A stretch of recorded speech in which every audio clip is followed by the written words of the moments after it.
Reading for February 19th, Science of Mind, A Philosophy of Faith, A Way of Life by Ernest Holmes. Reading from page 118, paragraph 1, through page 121, paragraph 2, using inclusive language. Limitless medium.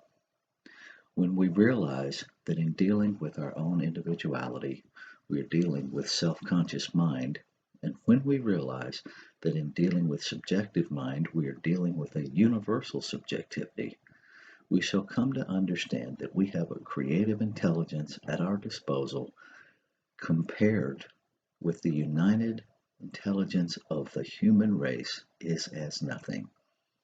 The universal subjective mind, being entirely receptive to our thought, is compelled by its very nature to accept that thought and act upon it no matter what the thought may be. Since we are dealing with an infinite power, which knows only its own ability to do, and since it can objectify any idea impressed upon it, there can be no limit to which it can or would do for us, other than the limit of our inward embodiment. Limitation is not in principle nor in law, but only in the individual use we make of principle.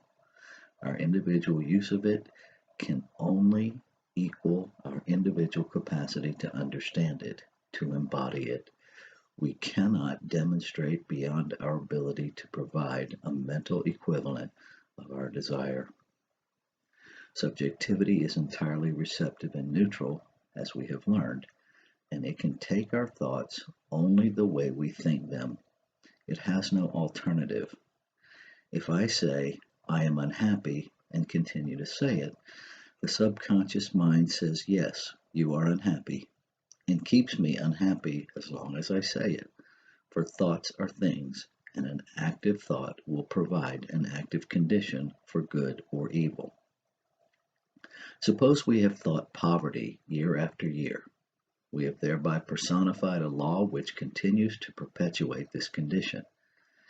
If the thought is not erased, the condition will remain.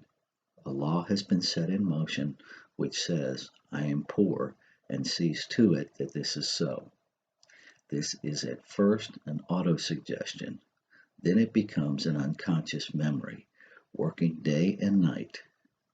This is what decides how the law of attraction works for us.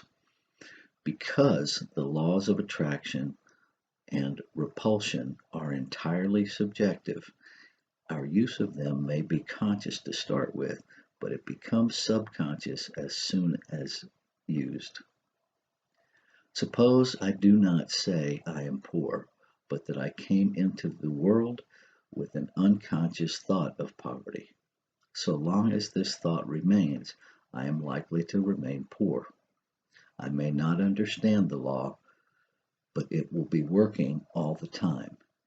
We come into this world with a subjective tendency toward conditions, but we must not forget that we are also dealing with a subjective tendency toward ultimate good, because in spite of all conditions, collectively, people believe more in good than in evil.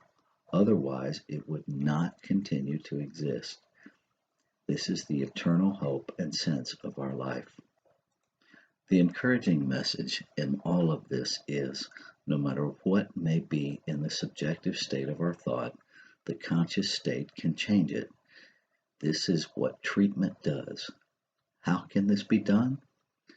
Through the most direct method imaginable, by consciously knowing that there is no inherent tendency toward limitation, no collective suggestion operating through subjectivity, nothing in, around, or through us that believes in or accepts limitation in any way, shape, manner, or form. We do not stop here. This is only half the treatment. The conscious state must now provide a higher contemplation, a spiritual realization, which says, I partake of the nature and bounty of the all-good, and I am now surrounded by everything which makes life worthwhile.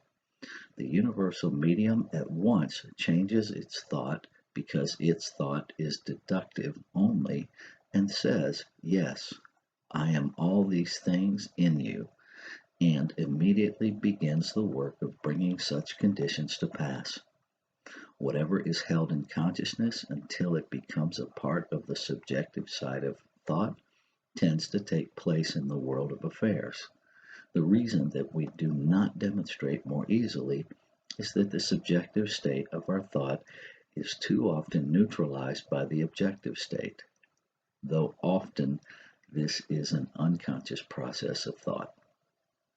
Whatever our subconscious mind holds long enough is bound to be produced in our eternal affairs. Our subconscious mind is the medium in which we all live and move and have our being on the subjective side of life.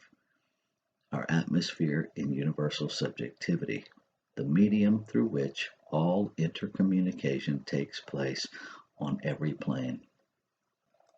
It follows from what we have said that any suggestion held in creative mind would produce its logical result, no matter what such suggestion might be. If it were a suggestion of destruction, it would destroy. If it were a suggestion of good, it would construct. For this is a neutral field. Christ and Antichrist. The Spirit of Christ means that mentality which recognizes the law and uses it for constructive purposes only. The spirit of Antichrist means the spirit of the individual who, understanding the law, uses it destructively. The meaning of the flood or deluge, which is recorded in every sacred scripture we have ever heard of or read, is that a people once lived upon the earth who came to understand the psychic or subjective law as being the servant of the Spirit. They understood themselves to be spirit, but they did not understand the harmonious unity of spirit. They had arrived at an intellectual concept of the law, a very clearly defined mental concept, but that knowledge was not used for constructive purposes. They used the law destructively, and what happened?